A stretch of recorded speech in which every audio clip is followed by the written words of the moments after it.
بسم اللہ الرحمن الرحیم رب اشرح لی صدری ویسر لی امری واحلل عقدۃ من لسانی یفقہوا قولی یا حی یا قیوم لا الہ الا انت سبحانک انی کنت من الظالمین۔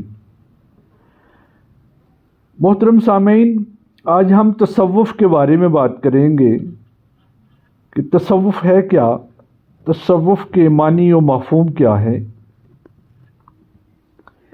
تو ناظرین، تصوف کا جو اصل مادہ ہے صوف سے ہے، جس کا معنی ہے اون، اور تصوف کا لغوی معنی ہے اون کا لباس پہننا۔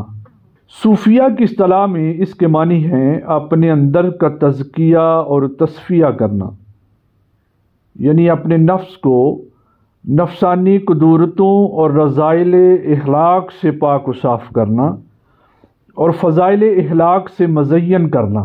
صوفیہ ایسے لوگوں کو کہا جاتا ہے جو اپنے ظاہر سے زیادہ اپنے اندر کے تزکیہ اور تصفیہ کی طرف توجہ دیتے ہیں اور دوسروں کو اس کی دعوت دیتے ہیں۔ محترم سامعین، اب لفظ صوفیہ اپنے لغوی معنی اون کا لباس پہننے والے میں استعمال نہیں ہوتا، بلکہ ایسے لوگوں کے لیے استعمال ہوتا ہے جو اپنے اندر کے تزکیہ و تطہیر کی طرف توجہ دیتے ہیں۔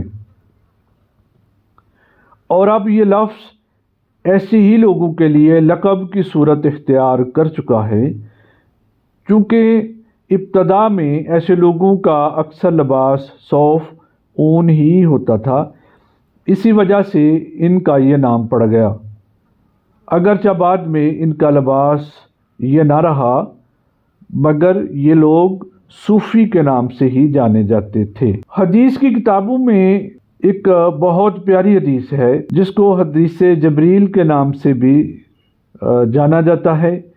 اس میں ہے کہ ایک دن جبرائیل علیہ السلام انسانی شکل میں نبی کریم صلی اللہ علیہ وآلہ وسلم کی خدمت میں حاضر ہوئے اور کچھ سوالات کیے۔ ان میں سے ایک سوال یہ تھا کہ احسان کیا ہے؟ آپ نے جواباً ارشاد فرمایا کہ احسان یہ ہے کہ تم خدا کی عبادت اس طرح کرو کہ گویا تم خدا کو دیکھ رہے ہو۔ اگر تم خدا کو دیکھ نہیں رہے، یعنی یہ کیفیت پیدا نہیں ہوتی، تو کم سے کم یہ یقین کر لو کہ وہ تمہیں دیکھ رہا ہے۔ بندے کے دل میں اسی احسان کی کیفیت پیدا کرنے کا صوفیہ کی زبان میں دوسرا نام تصوف یا سلوک ہے۔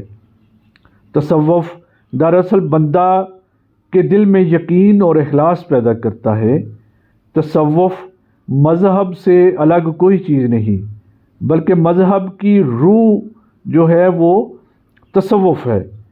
جس طرح جسم روح کے بغیر مردہ لاش ہے، اسی طرح اللہ کی عبادت بغیر اخلاص کے بے قدر و قیمت ہے۔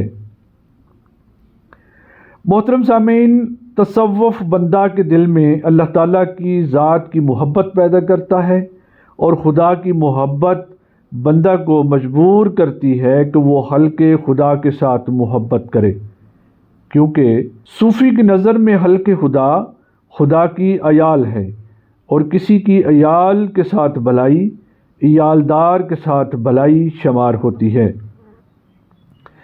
خدا کی ذات کی محبت بندہ کو خدا کی نافرمانی سے روکتی ہے، اور بندگان خدا کی محبت بندہ کو ان کے حقوق غصب کرنے سے روکتی ہے۔ اسی لیے صوفیاء کی زندگی حقوق اللہ اور حقوق العباد کو پوری طرح ادا کرتے ہوئے گزرتی ہے۔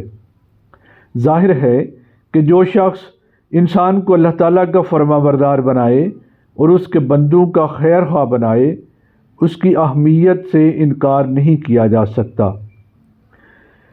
محترم سامعین، تصوف اور اہل تصوف کی اہمیت کو بیان کرتے ہوئے ڈاکٹر علامہ اقبال رحمۃ اللہ تعالیٰ علیہ نے ارشاد فرمایا تھا کہ ہندوستان کے 7 کروڑ مسلمانوں میں سے یعنی 85% مسلمان یقیناً اہل تصوف کے فیوز و برکات کا نتیجہ ہیں۔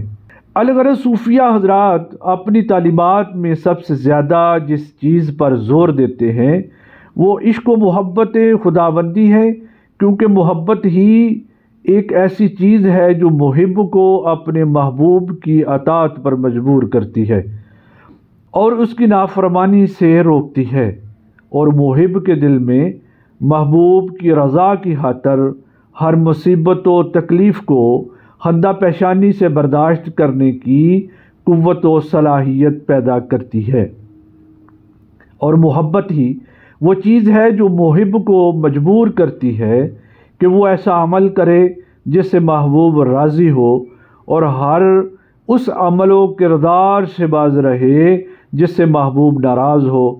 تو محترم سامعین، صوفیہ حضرات اگر زہد و تقوی، عبادت و ریاضت، مجاہدے اختیار کرتے ہیں تو ان کا مقصد صرف اور صرف خدا کی رضا حاصل کرنا ہوتا ہے۔ وہ جنت کی لالچ یا جہنم کے خوف سے خدا کی بندگی نہیں کرتے۔ چنانچہ حضرت رابعہ بصری رحمۃ اللہ تعالی علیہ اپنی ایک دعا میں فرماتی ہیں کہ خدایا، اگر میں تیری بندگی جنت کے لیے کرتی ہوں تو مجھے اس سے محروم رکھنا، اگر میں جہنم کے خوف سے تیری عبادت کرتی ہوں تو مجھے اس میں جھونک دینا، لیکن اگر میں تیری بندگی تجھے پانے کے لیے کرتی ہوں تو مجھے اپنے آپ سے محروم نہ رکھنا۔ فراق و وصل چاہی رضائے دوست طلب، کہ خیف باشد از وغیر ازیں تمنائے، یعنی فرمایا کہ فراق و وصل کیا ڈھونڈتا ہے؟ محبوب کی رضا مندی ڈھونڈ، کہ محبوب سے محبوب کے سوا کی تمنا کرنا افسوس کی بات ہے۔ علامہ شبلی تو یہاں تک فرماتے ہیں کہ صوفی دونوں جہانوں میں اللہ تعالیٰ کی ہستی کے علاوہ اور کسی چیز کو نہیں دیکھتا۔ امام ربانی فرماتے ہیں کہ مقربین بارگاہ الہی یعنی صوفیہ حضرات اگر بہشت چاہتے ہیں تو اس لیے نہیں کہ ان کا مقصد نفس کی لذت ہے، بلکہ اس لیے کہ وہ خدا کی رضا کی جگہ ہے۔ شاہ عبد اللطیف بھٹائی فرماتے ہیں خدا سے عشق کرنے والے اسے کبھی نہیں بھلاتے، کبھی عشق و محبت کی آہ برتے ہوئے ان کی روحیں پرواز کر جاتی ہیں، اور یہی بات قرآن و حدیث کی تعلیم ہے۔ چنانچہ اللہ تعالیٰ کا ارشاد ہے والذین آمنوا اشد حبا للہ، اور جو لوگ مومن ہیں وہ سب سے زیادہ اللہ ہی سے محبت کرتے ہیں۔ اللہ تعالیٰ ارشاد فرماتے ہیں کہ جس شخص کا یہ حال ہو کہ وہ اللہ ہی کے لیے محبت کرے اور اللہ ہی کے لیے بغض رکھے اور اللہ ہی کے لیے دے، اور کسی کو کچھ دینے سے اللہ ہی کے لیے ہاتھ روکے، تو اس نے اپنے ایمان کو کامل کر لیا۔